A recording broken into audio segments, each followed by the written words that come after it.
Buti na lamang sa langit, meron tayong perfect strength, perfect energy, na kahit throughout eternity tayong umawit, mga kapatid, walang mapapaos ang boses. Hindi lang yun. Kung akala ninyo, sintonado kayo dito, pagdating doon, lahat tayo, mighty singers of our Lord.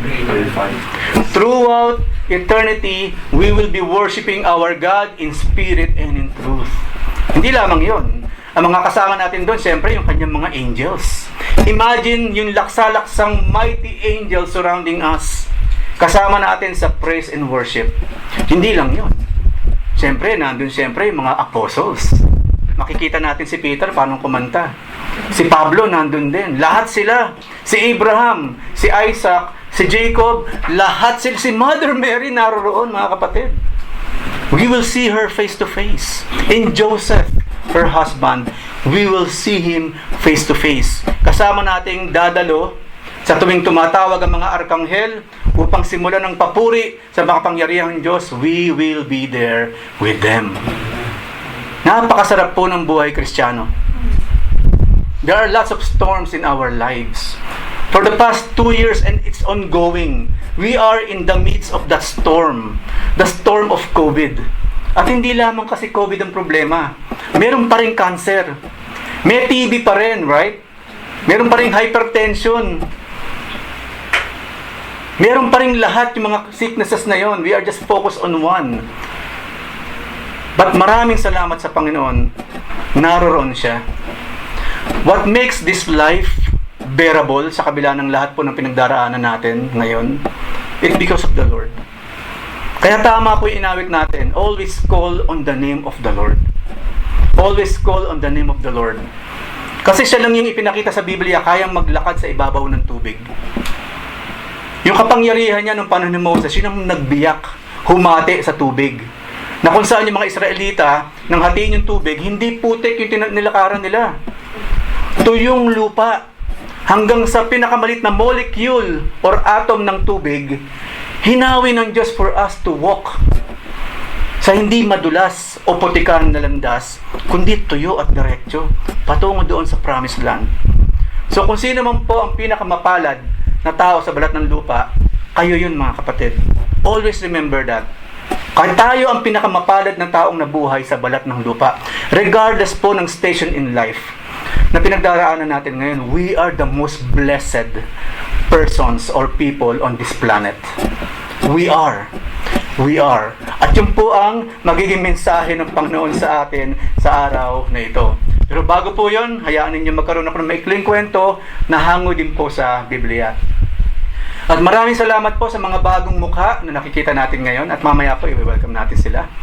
Maraming salamat sa Lord. At yung po mga kapatirang ngayon po nanonood, definitely, ano man yung blessing na matatanggap namin dito, eksaktong ganun din po ang matatanggap po ninyo ngayon. So ito po yung kwento. Kukunin po natin sa Acts chapter 1, verse 23 hanggang 26. Ang kwento po dito kasi, alam naman natin, among sa 12 apostles ng Panginoon, kasama si Judas Iscariot. Kaso nga ipinagkanulo ang Panginoon, ngayon naging 11 na lang.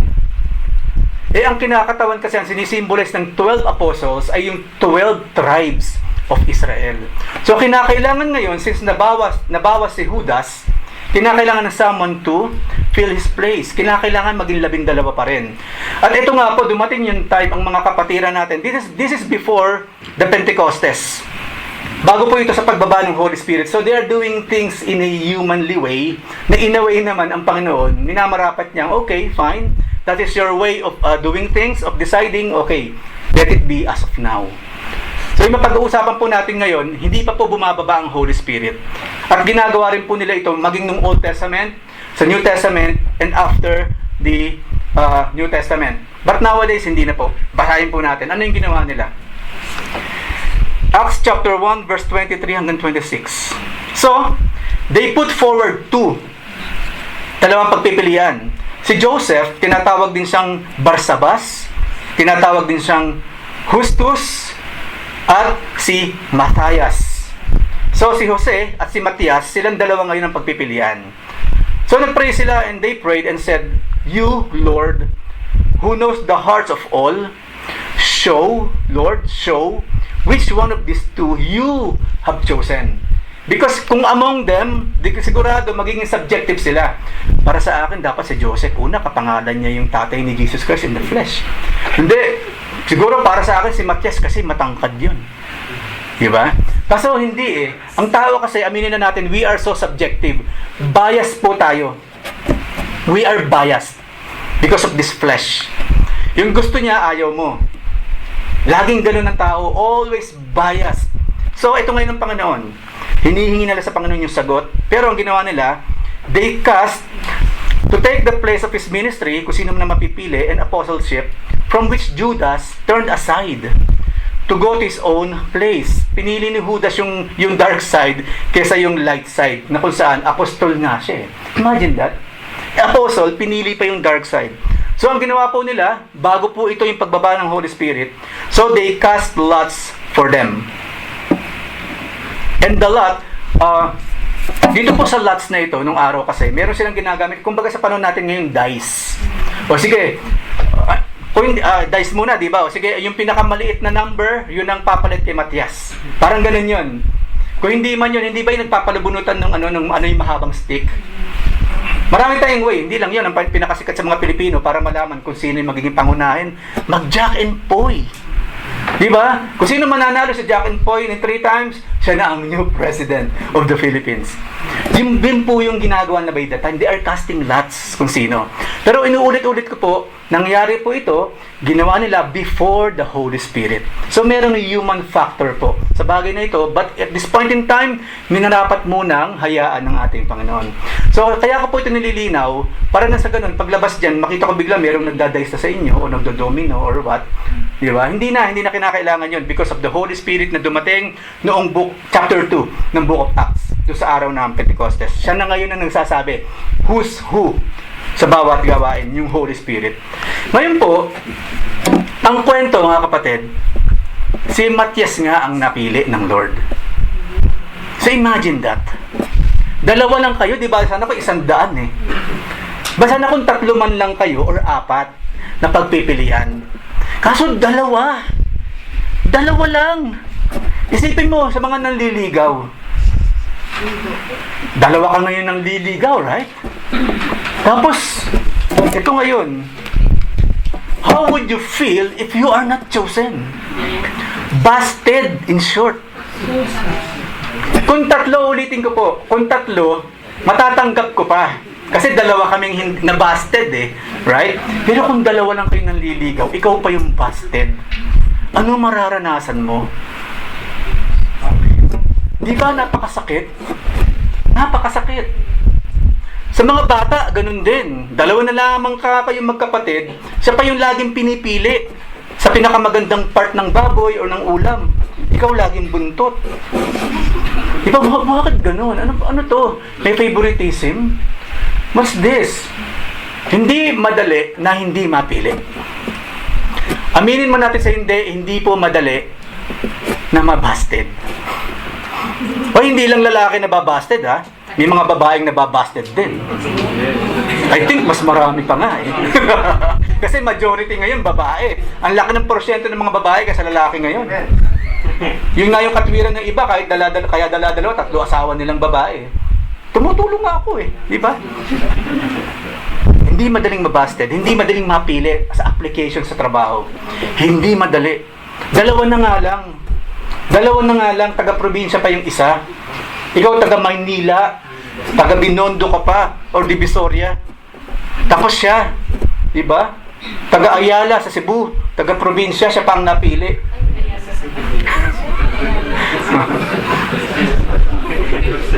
Sa opisina, ganun din. Ang sakit nun. Di ba? Dalawa na nga lang kayong pagpipilian ng boss mo, ikaw pa ang hindi napili. Di ba? Hindi siya. So anyway, to make the story short, hindi madali yung feeling nung hindi napipili. Hindi po madali yan. Yun, walang sinabi sa Biblia kung ano nangyari kay Joseph, pero maraming nagsasabi, he took it like a man. Diba? He took it like a real Christian. Walang sinabing at mula noon nagrebelde na siya. Mula noon sumama na siya kay Judas. Oy Judas, sama na ako sa iyo. Anyway, hindi naman pala akong papalit sa iyo eh.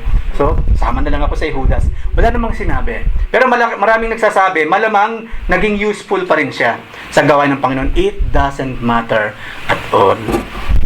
It requires too much guts to do that. Kasi hindi ba sa atin ganun din eh. Halimbawa, close naman kayo ng babae. Eh yung nga, dalawang kayong namili. Eh yung isa, 10 years. Kumbaga, ikaw 10 years ka na nagliligaw. Siya, 1 month pa lang kararating sa probinsya. Siya pa ang napili. Imagine that. Sa dami ng chocolate, sa dami ng lahat na ibinigay mo sa kanya. Kasi isa, dumating, wala pa nga na ibibigay. Siya pa ang napili. No? Siya pa ang napili. Hindi madali yon. It requires, I think, it will require too much adjustment. Na pag nakita mo ulit babae, siguro sa simula siguro, ano ka pa rin, ano? Luhaan. Pag nakita mo siya, tagang buhos ka agad yung luha. Diba? Pero later on, syempre, nakukuha na rin natin ang katotohanan na tanggap ko na. Tanggap ko nang hindi na siya sa akin. Diba? Sa iba na ako. Or what? Sa iba na siya or what. So, we know the feeling of not being chosen. But you know what, mga kapatid? We don't have to experience that feeling sa harap ng Panginoon. We don't. Ang tao, we have this tendency to hurt each and everyone. Mamaya, pag may ulam dyan, huwag nyo na alamin kung sino nagluto. Kainin nyo na lang, kapatid. Huwag nyo lampasan, ha? Kung ayaw nyo man, maraming salamat sa nagluto nito. Tapos kumain kayo sa kabila. You know, kasi maging sensitive tayo kasi maraming nasasaktan din. Sa maraming kadahilanan, kasi iba't ibang tao po kasi tayo eh. Diba? Sa iba okay lang yun. Ay, hindi mo nataypan yung niluto kong sinigang na adobo or what? Okay lang yan. Pero sa iba kasi minsan mabigat ang dating nun. So ang point ko, we have the tendency, it's so easy for us na makasakit ng damdamin. Pero ang Lord po, never. Never. Isa yung sa napakagandang kaibahan ng Diyos sa atin. Never na tayong sasaktan. Never na hindi niya tayo pipiliin. Yun nga po ang ating key verse for today. 1 Peter 2:9. But you, sabi ni Peter, all of us, you are a chosen generation, a royal priesthood, a holy nation, God's own special people. That you, why? Why me, Lord? Why me? Why us? That you may proclaim the praises of Him who called you out of darkness into His marvelous light. Merong dahilan kung bakit pinipili. Kung paano yung babae, pinili niya yung 1 buwan pa lang ng liligaw, hindi yung 10 years. May dahilan siya. Meron siyang reason kung bakit. Diba? Merong reason, ayoko nang malaman kasi iba-iba rin ang tao eh. Yung reason nila ng pagpili, diba? Ganun din naman. Ang Panginoon, meron kasi siyang purpose and that is to use us for His glory. So dito pa lamang sa verse ito makikita natin why we were chosen. We were chosen for God's glory. Wala nang iba. Yun ang number 1 po sa listahan. Lord, bakit mo po ako pinili? Because through you, I will show my glory. I will show my power. So yun po ang magiging pamagat ng mensahe po ng Panginoon sa araw na ito. We are the chosen, the royal, and the special. Yes, that's who we are sa harap ng ating Panginoon, even though hindi halata ng mga katabi ninyo. Royal ba talaga ito? Diba? Special ba talaga siya? Maybe special child. Pwede pa. Pero rather, anything than that, hindi siguro. Yes, we are. Yes, we are. Ang Diyos ang nagsabi, ang Biblia nagsabi, we are chosen, we are royal, we are special. Kasi po, laging binabaliktad din Satanas yan. Hindi ka chosen, busted ka. Laging ganun, kaya laging masama ang kalooban. Mabigat. Royal pala ha? Hindi, royal noodles siguro. No? Pero royal katulad ng mga kings and princess, hindi. Ang layo ng itsura mo sa kanila. Di ba walang ginawa ang kalaban kundi ganun, i-down. I-press down tayong lahat. Ba't hindi po tayo papayag? And of course, special. Di ba? Hindi lang siopaw ang may special. Especially special tayo sa ating Panginoon. Ang si Satanas, again, hindi. Hindi, regular ka lang. Anong naging special sa'yo? Di ba? Sa paan na lang eh, hindi na special. O sabagay, kakaiba nga yan, special nga. Walang gagawin ang kalaban, kundi i-down tayo. Wala namang ginawa ginagawa at gagawin ng Diyos to pull us up. Itaas ang ating dangal because we are His son and we are His daughters. Magbibigay po ako ng ilang mga analogy para po mas lalo nating naintindihan ito or ma-appreciate yung pagiging chosen natin, pagiging royal natin, pagiging special natin sa ating Diyos. And anyway, yung pong Diyos na pinag-usapan natin, He is the creator of everything. He is the creator of angels. He created beings na nakikita at hindi nakikita. Yun ang pinag-uusapan natin. Yung Diyos na yun, yung nag-iisang Diyos na yun, ang humirang sa atin, pumili sa atin, naging reason kung bakit tayo naging royal at naging special.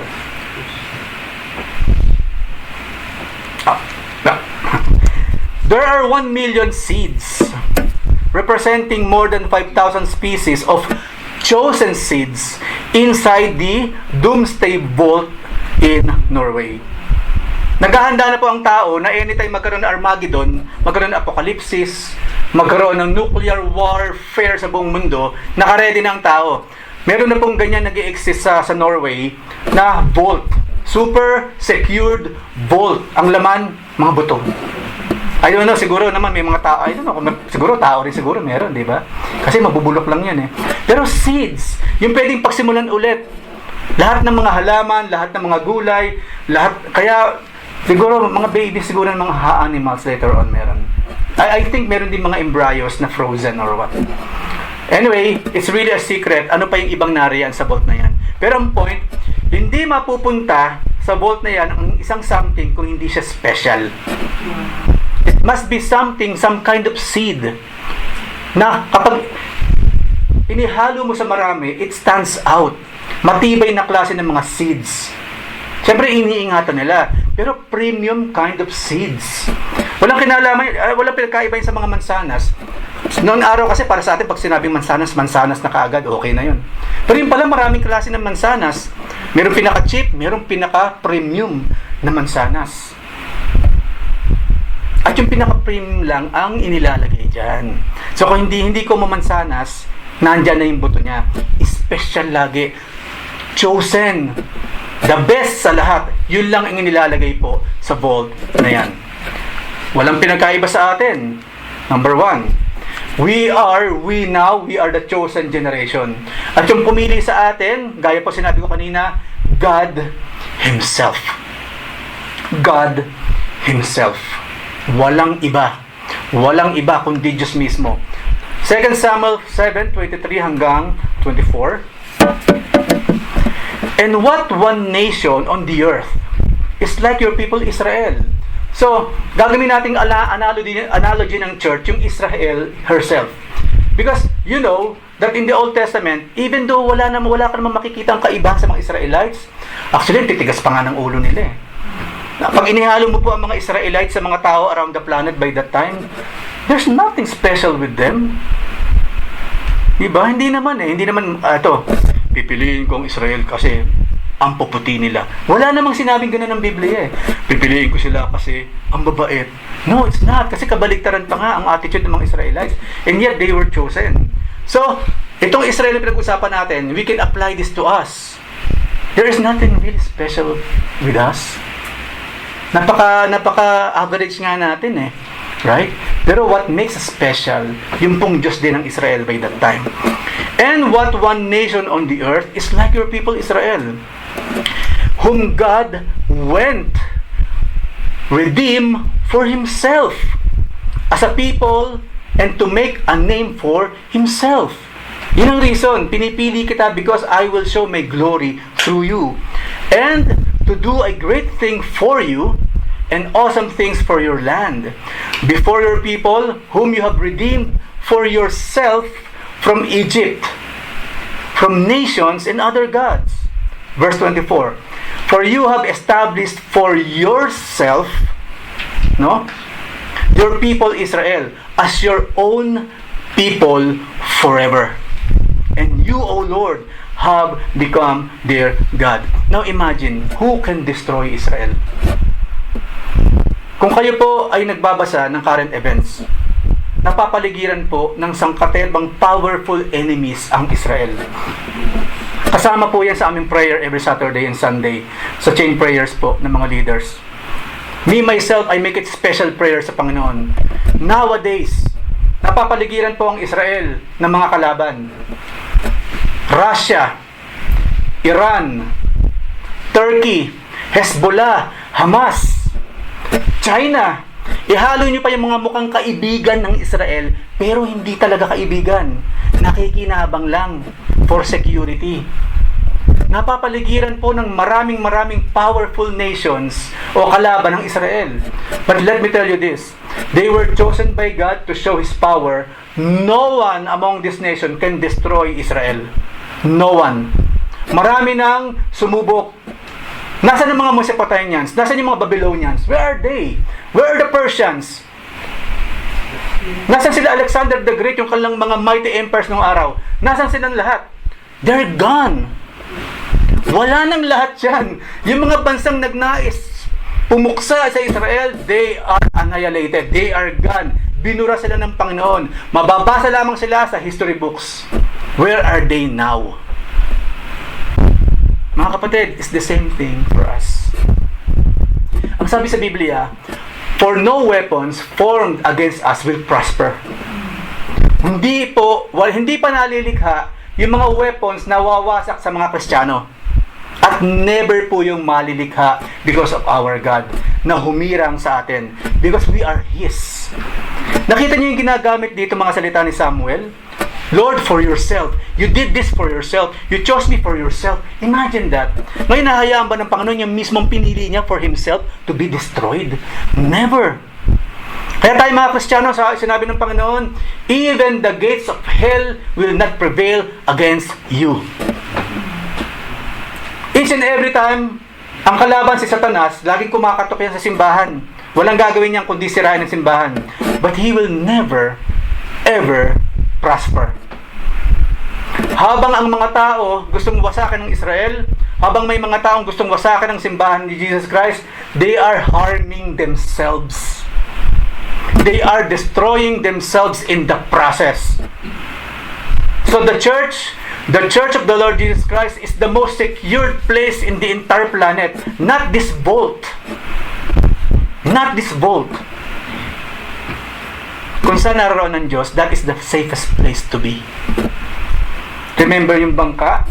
Muntik-muntikan ng tumaob, yung mga apostol, gulong-gulo sila. Ano ba naman tong Lord na to? Muntik-muntikan na tayo mamatay, natutulog pa siya, na parang baby. Di ba, nang gumising ng Panginoon, pambihira talaga kayo.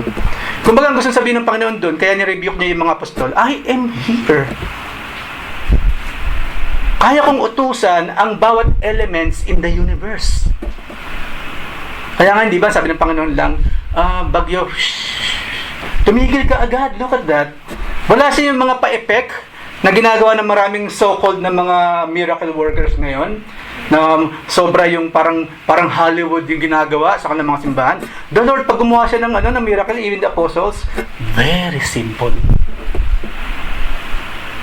Walang too much pageantry. Simple. Hangin, tumigil ka. Ketong layas. Ganun lang. Tanggal ang ketong. Pag sinabi ng Panginoon, ketong layas. Layas ang ketong. Wala nang mga special effects. Walang pageantry. That is the kind of God na nagpo-protect po, nagbe-bless sa atin sa ngayon. Now, mula noon, ngayon, and eternally, forever. It will be the same God. So, we are chosen by God, a chosen generation, first and foremost, to show God's power through us. Show God's glory through us. Do not forget that. Mapalad tayo, we have God as our protector. But wag naman natin siyang abusuhin. Wag. Kasi we've seen sa mga Bible characters na yung mga taong dati-rati, grabe kung pagpalain niya, nang gumawa ng something na hindi tama, ano nangyari? Bumagsak din sila. Pero sabi ni Pablo, yes, babagsak tayo sa kasalanan, pero bumabangon pa rin tayo because of the same God. Sa tuwing tayo nagkakasala, sa tuwing tayo nagkakamali, we will fall down.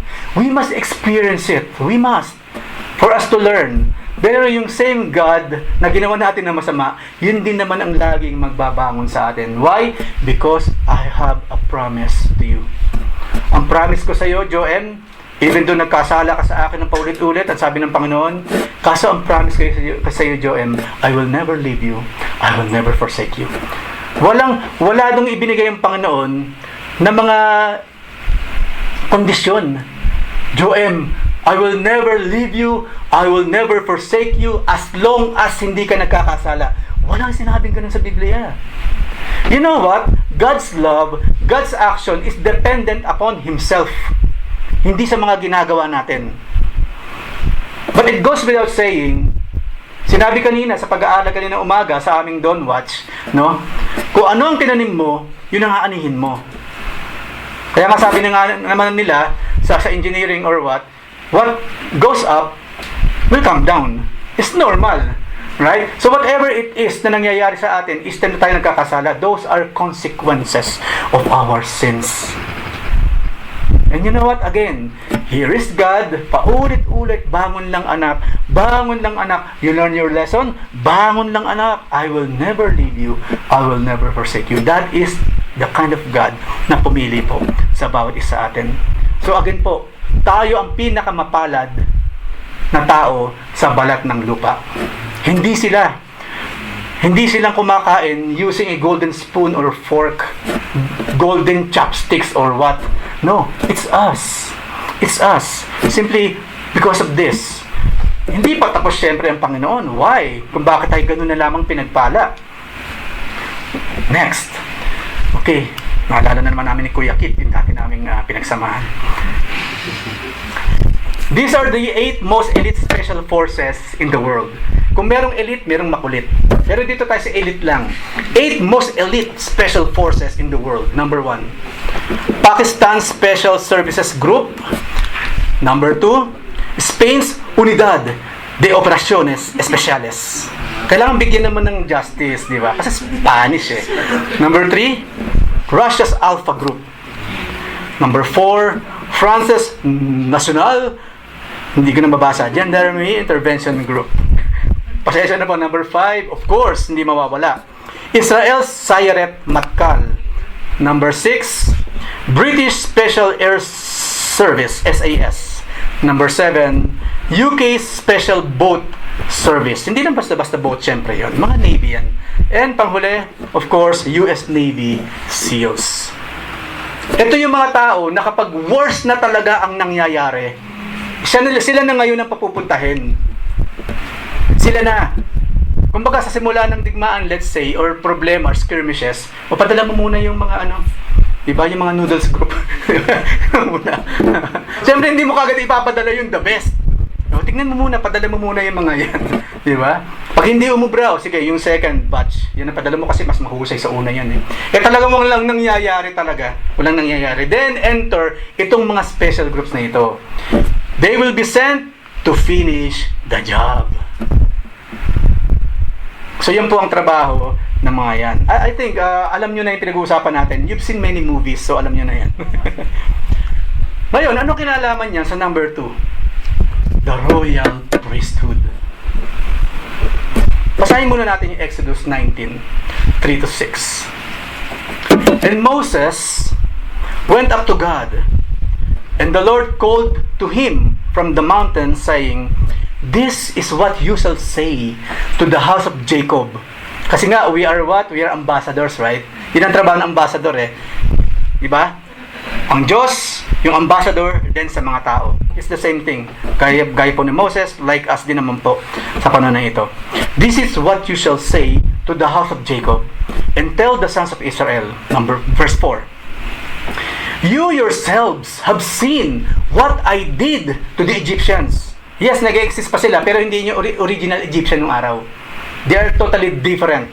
Taglay lang nila yung pangalang Egyptians. "You yourselves have seen what I did to the Egyptians, and how I carried you on eagle's wings." Imagine that. "I brought you to myself." Nakita niyo yung proactive works ng Lord? Is doing things na kahit hindi pa hinihingi ng mga tao, gagawin niya yun unang-una sa lahat. Kasi father siya eh. Di ba yun yung isa sa mga katangian ng mga responsible parents? Alam mo na antimano yung kailangan ng anak mo. Kaya bago pa umiyak yung bata, andun na yung sagot sa gusto niya. Ganun din po ang ating Panginoon. He's a very, very responsible Father. So, I carried you on eagle's wings and brought you to myself. Now then, ito ngayon, if you will indeed obey my voice and keep my covenant, then you shall be my own possession among all the peoples. For all the earth is mine. For all the earth and the universe is mine. Ang araw sa Diyos yan, ang buwan sa Diyos, ang Saturn sa Diyos. Lahat yung mga malalayong galaxies and universes, lahat yan po sa ating Panginoon. He possesses all of these things, especially us. Imagine that. Ang Panginoon hindi namatay para sa buwan. Hindi sinabi sa Biblia, naku, aandap-andap niya yung araw. Nababawasan ng energy, aandap-andap ng araw. I will die for the sun, so the sun will live. No, never. Us. Tayo ang reason kung bakit ang Panginoon namatay sa krus. Not of all those wonderful, very, very useful things in the universe. Just think about that. You shall be to me a kingdom of priests, a holy nation. So these are the words that you shall speak to the sons and daughters, siyempre, of Israel. All of us here, lahat po ng tinawag ng Diyos, lahat ng mga pinaging banal ng ating Panginoon, we are priests in His kingdom. Ang eksaktong Tagalog po ng priest, sacerdote, not father. Uy, father! No. Sacerdote ng Diyos. Iba kasi yung kinagisnan nating mga priests. Yung mga priest ngayon, sa English, father. Right? Sa Latin, pater. Yung sinabi ng Panginoon, you shall call no one on this planet as father, but only the Father in heaven. And yet, maraming tao ngayon kung sino-sino ang tinatawag na father. Spiritually. Ang talagang Father natin, ang ating Panginoong Diyos. Inauna na ng Panginoon yun kasi wala na kaibang Father in heaven, hallowed be thy name, ha? Kundi yun lang nag-iisa sa langit. No one else. At yun itinuro niya sa mga Israelita. So look at this. We are God's royal priests and priestesses.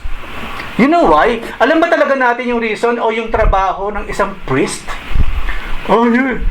Sila po yung merong usok-usok na ganyan, di ba? May wisik-wisik, nakasuot ng ganong damit. Yun ang alam natin. Kinagisnan natin lahat yun. Pag sinabing pare or father or priest in English, ano sila? Yun po ang ginagawa nila. Pero biblically, no, it's not just that. Those are mere pageantry. Mga pageantry. Ang trabaho po ng priest sa Biblia, siya yung tagapamagitan sa Diyos at sa mga tao. Ang mga priest yung nag-aalay ng mga hayop, nagbububo ng dugo. Yung mga priest lamang, especially yung high priest, siya lamang yung may karapatang pumasok sa Holy of Holies. Kasi po sa Israel, meron silang tabernacle. And that is rectangular, pero hinati sa dalawa. Yung pinakahuling part ng Holy of Holies, ng tabernacle, that is the Holy of Holies. Nandun mismo yung presence ng Lord.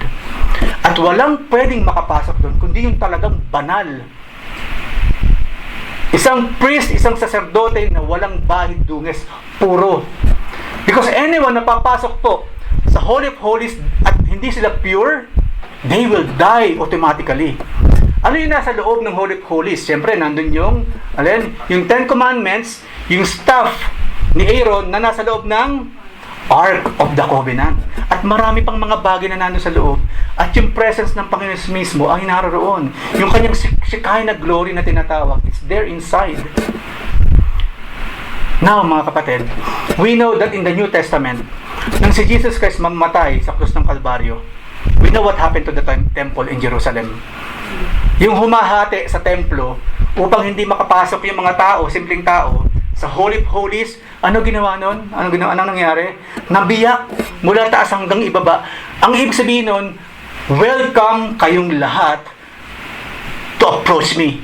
Now, salvation is not para lamang sa mga Israelita, kundi para sa ating lahat. We are not Israelites here, and yet we are saved. Paano nangyari yun? Because we are the Gentiles, binuksan ng Panginoon yung kanyang pagpapatawad, salvation to us. So, Israelita man or Hentil katulad nating lahat, tumanggap ng pagliligtas, ng mighty salvation from our God because of the death of our Lord Jesus Christ. Now, especially us. Majority ng tao sa mundo, unbelievers. And we are few. We are the chosen few. Ano ngayon ang trabaho natin? We will stand before God and them unbelievers as priests. Yun ngayon ang ministry natin. Ilapit sila sa Panginoon. Ilapit sila. Hindi tayong basta-basta priest lamang na meron dito sa mundong ito. No, we are special because we can approach God. Yung kanyang trono, yung kanyang throne of grace with boldness. Yung kanyang panawagan sa atin. Huwag kayong mahiya. Kahit kayo ay kasing pula. Mapulang iyong kasalanan, lumapit kayo sa akin, I will make you whiter than snow. Meron pa bang mas maputi pa sa snow? Super snow siguro. Pero maputi na ang snow pero whiter than snow. Yun po ang ministry natin. Kung ngayon po sinasabi nating lahat na tayo mga Kristiyano, then we must do that part. Ilapit ang mga unbelievers sa paanan ng ating Panginoon. Because we are, Lord Jesus Christ, royal priests. We are all priests here. Even though hindi tayo nagtatawagan na, Sacerdote Joem, Sacerdote Roxanne. No need. Just our name is enough. As long as nasa atin ang ating Panginoon. So we are God's royal priesthood. Tandaan po natin ang ministry na yan. Number 3. Okay. How to identify a queen ant? You can ID a queen by noting how much other inner circle ants pay attention to it. Parang artista lang, Alam mo kapag artista, pag pinagkakaguluhan Sabagay, hindi lahat kasi yung mga libreng noodles, pinagkakaguluhan din yan Di ba, sa grocery? Anong nangyayari doon? May artista ba doon? Paglapit mo, libreng noodles. Libreng gatas, libreng biskuit. Yan, yung mga pinagkakaguluhan din yan Anything libre, no? Pero yung salvation libre, hindi pinagkakaguluhan. Pero yung mga bagay na yun ang gustong-gustong pagkaguluhan ng mga tao. So, malalaman daw natin kung yun yung queen ant. Una, siyempre yung size niya. Sadyang napakalaki ng queen ant compared sa kanyang mga servants, let's say. So, doon daw malalaman. Siyempre, hindi basta-basta yung mga ants nakapaligid sa queen. Sa tingin nyo, kukuha ang queen ng basta-basta na lang. So, okay, gamitin naman natin ng tao.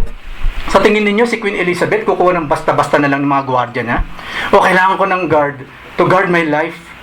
Kukuha lang siya sa lansangan. Ayun, yung mga manginginom na yun. I-convert, gawing ko. Hindi siya basta-basta pipili, siyempre.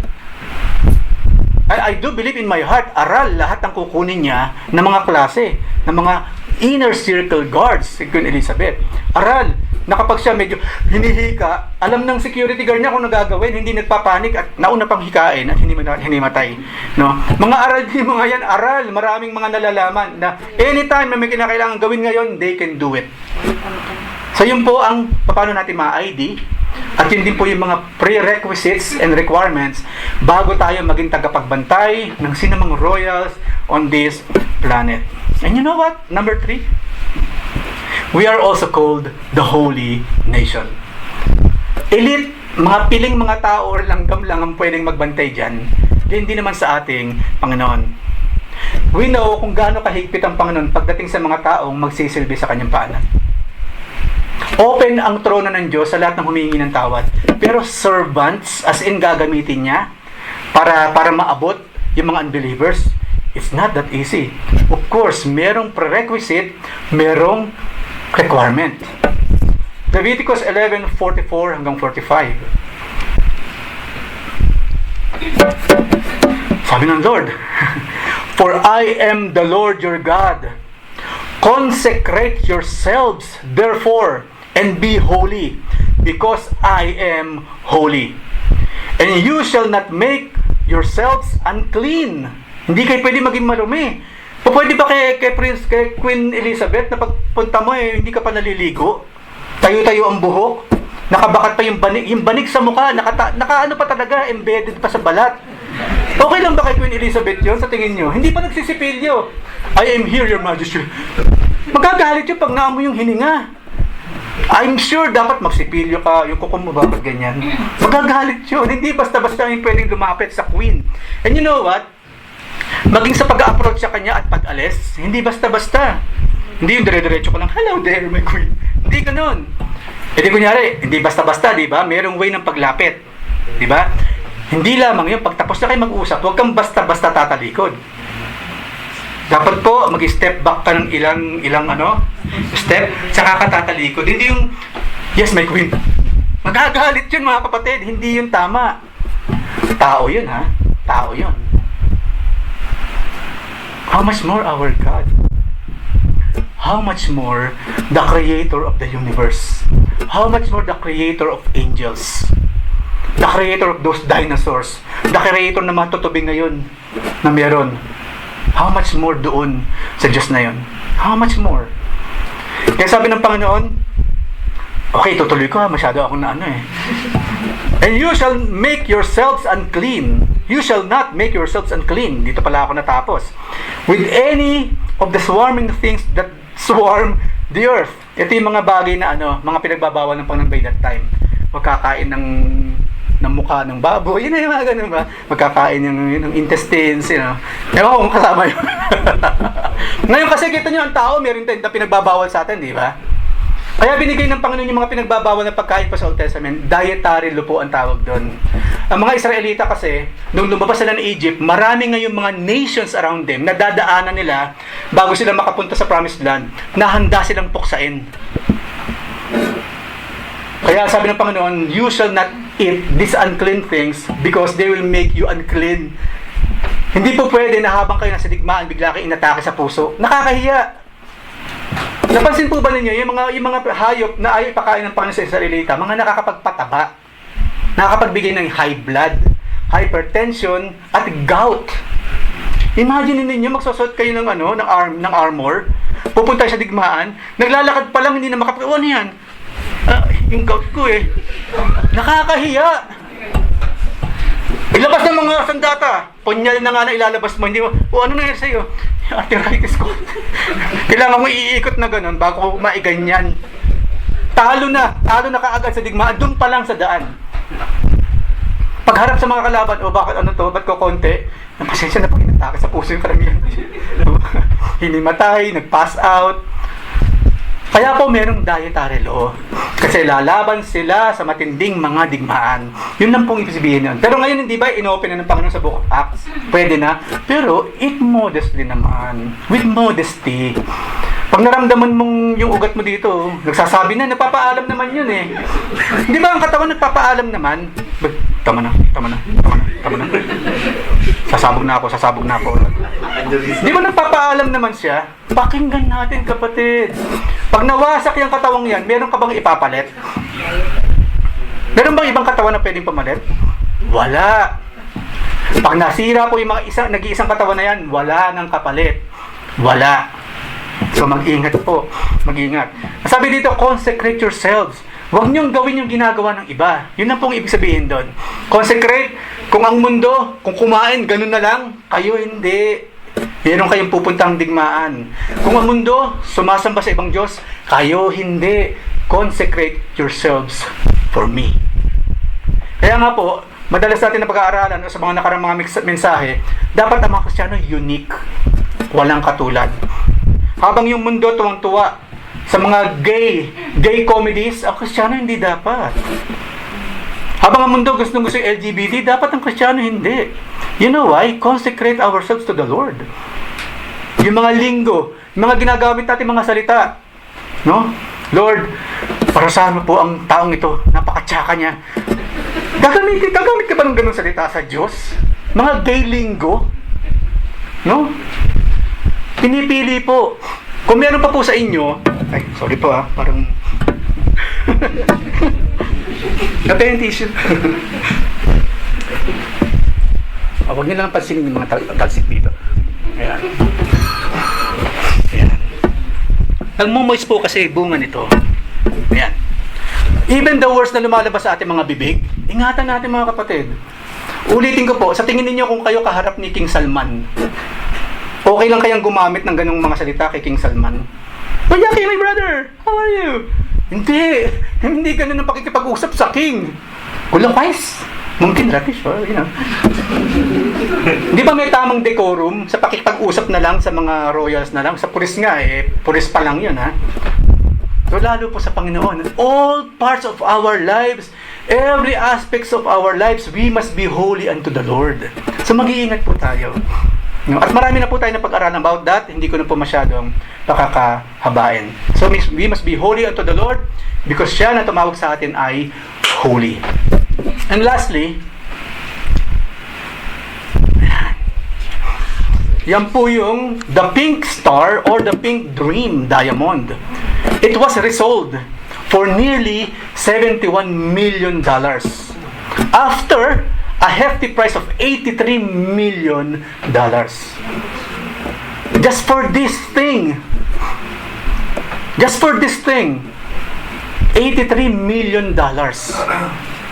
Just for this thing. Ngayon, sino yung mga taong bumibili niyan? Siyempre, number one, yung kayang bumili. May pera di ba? Pero anyway, kaya sila bumibili niyan. Una, okay, sabihin na nga natin, because gusto lang maging magara sila di ba? Kulang nilagay sa noo no?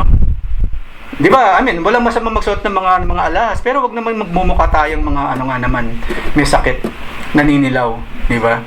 Saka huwag naman tayo magsusot ng mga alahas. Napansin ko naman, modest tayo sa pag-aalahas.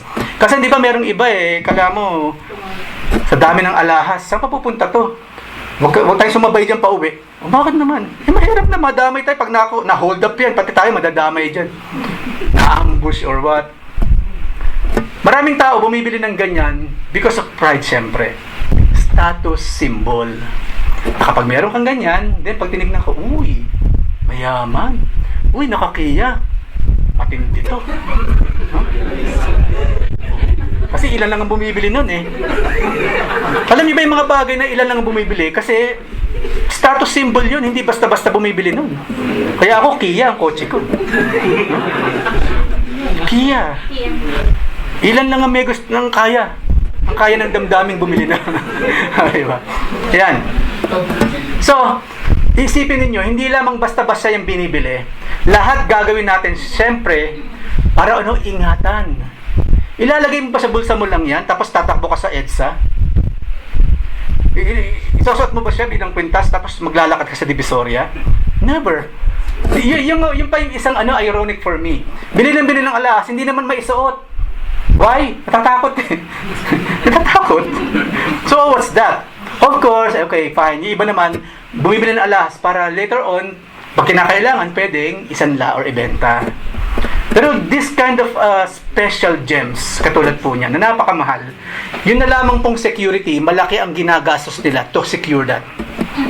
Siguro ako, kung isusuot ko yan, dapat mga 100 ang gwardiya ko. Diba? Naglalakad kasama kong ganyan. Kasi mahirap na. 100 million almost. Diba? So, ito yung mga klase ng mga special things. Special gem or diamond na hindi basta-basta. And we know kung paano sila, ang point ko, we know kung paano silang iingatan ng may nagmamari sa kanila. To the point, gagastusan. And you know what? Kung meron ganyang klaseng ka-special na diamond, I think alam niyo na ang mangyayari. Diba? Number 4, sinabi na ng Panginoon, you are my special people. Hindi niya sinabing, you are my people. Sabi niya, you are special to me. Kung walang nagte-take special sa atin, okay lang, Diyos naman. Diba? Pero darating din kayo dyan, yung mga wala pang special someone sa buhay. Deuteronomy 7:6, at wala nang kalabitan. Okay. Deuteronomy 7:6, for you are, dito kinuha kasi ni Peter for you are a holy people to the Lord your God, and the Lord your God has chosen you to be a people for His own possession out of all the peoples who are on the face of the earth. At sabi nga ni Peter, we are what? God's special people, God's own possession. Isipin niyo mga kapatid, kung ako gusto kong magkaroon ng possession, I would like na maging part ng possession ko yung Saturn. Kasi ang ganda-ganda na yung planet, tapos may ring na ganon. Ang ganda-ganda ng tignan. Kung di man, siguro kung gusto ko talaga ng special possession, I would like to own the Pacific Ocean. Yung mga talagang precious na mga bagay na nakikinabang ang marami, yun ang gusto ko maging special possession ko. But imagine God, He chose us. Hindi sinabi ng Panginoon, and I chose you, Saturn, to be my special possession. I chose you, bundok ng ginto, to be my special possession. I chose this and I'm choosing this one to be my special possession. But no. Of all of those very, very special things in the universe, God chose each one of us. Each one of us. We are special unto the Lord. Even you yourselves, I believe, even me, hindi ko alam paano ako naging special. We are so average. At maraming tao, mas nakakagawa ng mga bagay na more mighty, more great than us. How come we became special? Yun ang bunga ng special love ng ating Lord. Talagang hindi natin kayang arukin yung kanyang mga kapamaraanan kung paano yung ginagawa yung kanyang decision making. But yet here we are now enjoying those things na ibinigay ng Panginoon sa atin ng libre. God gave us things that we do not deserve at all. And yet we are enjoying it. We are enjoying it. That is the kind of God na ating sinasamba. So sa mga sandaling ito mga kapatid, sa panahon na ito, all of us dumadaan sa matinding problema sa buhay. Marami sa atin dumaan na sa ganung klase ng problema sa buhay. And God forbid, meron pang dadaan sa ganung klase ng mga problema sa buhay. Mga problemang hindi mawari, mga problemang hindi na talaga natin kaya. Remember, ito yung Diyos na pinag-uusapan natin. When God said, I will never leave you nor forsake you, He is so serious about that. When God said, I give you life, hindi lamang basta life, I gave you life to the full. Binigyan kita ng buhay na ganap at kasiyasiya. Yun po ang binigay ng Panginoon sa atin, ganap. Yung salitang ganap, who can fathom that word? Ganap. Ano yung ganap? Ibig sabihin, everything is there. Everything that you need and you will need is already there. Dahil yung Diyos na magbibigay nun, kailanman hindi siya nagkulang or magkukulang. Ang Diyos ay more than sapat sa atin. He is more than enough for us. There are so many promises na meron ng Panginoon sa atin. And that's a given. We know all of those things. But what about us? What about us? Hindi ba pag merong naglibre sa atin sa Jollibee, ano gagawin natin after a while? Ililibre mo naman siya sa di ba? Siomai, yan, sa sa Black Pinoy. Pakainin mo naman siya dun. Di ba, ugali naman natin yung ganon? Pag merong binigay sa'yo, ikaw naman minsan ang bibigay. Hindi utang na loob yun. Kundi, yun lang yung tamang attitude. When something is given to you, you have to, later on, di ba, give something in return. Yun ngayon ang sitwasyon natin. God has given lots and lots of things at marami pa tayong hindi na pag-usapan. Even those things na bumubuhay sa atin ngayon, hindi naman natin specifically pinag-pray sa Lord yun eh. Meron pa sa ating kaninang pagkagising, nag-pray na, Lord, I pray po, yung pong kakailangan kong oxygen sa buong maghapon, ibigay po ninyo. We did not pray for that, and yet we are, breathing now. We're enjoying the oxygen. Sino sa ating pagkagising, Lord, I pray po, paglabas ko, mayroong sinag ng araw, para pong aking skin, mag-glow or what. Wala! And yet the sun is there waiting for us. There are lots of things that we are enjoying now na hindi man lang natin ipinag-pray, but God is continually supplying all of those things. So what about us? Sukli na nga lang ang pinag-usapan natin. Ano naman yung kaya nating isukli sa lahat ng ibinigay, ibinibigay, at ibibigay pa ng Diyos sa atin? Lagi natin sinasabi, ibigay mo sa Diyos, ibalik mo sa Kanya yung time, talent, and treasure. But you know what? There are more of that. Mas marami pang bagay na dapat tayong ibinabalik sa ating Panginoon. Not only those things. Mga primary things lang yun, mga kapatid. Time, talent, and treasure. Those are just primary things. What about the major things in our lives? So, hindi ko kayo pangungunahan. But you know in yourselves, meron na ba kayong naibigay pabalik sa Diyos? At kung meron man, sa tingin ba ninyo, that's enough for this God na pinag-usapan natin ngayon? Sa lahat ng ginawa niya, ginagawa niya, at gagawin pa niya sa buhay natin? So isipin po natin yung mga kapatid. What else? I believe there is more. There are better things that we can offer back to our God. Dito sa napakabait na Diyos na ito na pumili sa atin. There is more. And it's up to you to discover those things. At kapag na-discover na po ninyo, ibalik po ninyo sa ating Panginoon. Because He is worthy. Because He is holy. Because He is God. Because He is God. So panghuli po, inihiling kong lahat ay tumayo. Basahin po natin ng sabay-sabay ng merong sigla. Ito pong nakasulat ngayon sa blackboard. Okay, bibilang po ako, tapos sabay-sabay po tayo, tapos malakas po malakas, may power. May power. Hindi po yan. Okay, next. 1, 2, 3. I am among the chosen generation. I am among the royal priesthood. I am among the holy nation. God's own special people, that I may proclaim the praises of Him who called me out of darkness into His marvelous light. Panghuli, isang beses ulit, but better than that. 1, 2, 3. I am among the chosen generations. I am among the royal priesthood. I am among the holy nation. God's own special people, that I may proclaim the praises of Him who called me out of darkness into His marvelous light. Amen. As long as sinapuso po ninyo yung binasa ninyo, I don't mind kung pareho lang ng kanina nauna.